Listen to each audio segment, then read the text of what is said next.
Music director நான் ப்ரௌடாக சொல்லுவேன். என்னன்னா கோவிட் டைம் எல்லாருமே சும்மா இருந்தோம்ல, மிஸ்டீரியஸ் அப்போ வந்து ஒரு ஆன்லைன் மியூசிக் காம்படிஷன் நடத்தணும்.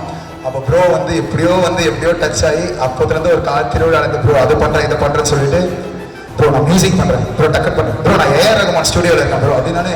யாரையா நீ போன வாரம் தான் திருவிழாவில் பார்த்தேன், இப்போ நான் ஏஆர் ரகுமான் சொல்கிறேன். அப்படி வந்து நான் நினைச்சே பார்க்காத அளவுக்கு பெரிய ஆளுநர் bro. Akash first Akash bro வந்துட்டு காம்படிஷனில் ஃபஸ்ட் அப்ரோச் பண்ணார். காம்படிஷன்லாம் முடிஞ்சிருச்சு. அவர் மிஸ்டரி ஸ்டார்ட் பண்ண சொல்ல எனக்கு கூப்பிட்டாரு, ப்ரோ ஒரு வாட்டி வந்து விசிட் பண்ணுங்க அப்படின்னு. கடைசி வரைக்குமே விசிட் பண்ணவே முடியல என்னாலையும்.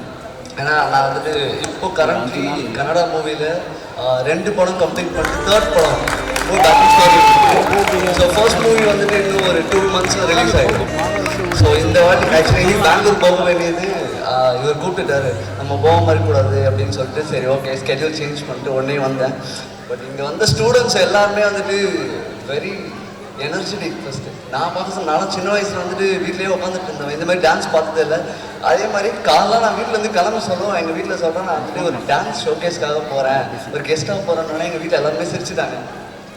ஏன்னா எனக்கும் டான்ஸுக்கும் ஆகாது இன்ட்ரெஸ்ட். இதுதான் என்னோட ஃபர்ஸ்ட் டான்ஸ் ஷோ, நான் ஃபஸ்ட் டைம் பார்க்குறேன். I was very enjoy. அது இல்லாமல் எனக்கே ஒரு ஆசை இருந்தது, சரி ஆகாஷ் கிட்ட வந்து நம்ம ஜாயின் பண்ணிடலாம் நல்லா ஃப்ரீ ஆகிட்டு. ஸோ ஷியோர் கண்டிப்பாக ஃபியூச்சரில் நானும் ஆகாஷ் நோ ஒரு சாங் கண்டிப்பாக பண்ணுவோம். டூயிங். தேங்க்யூ.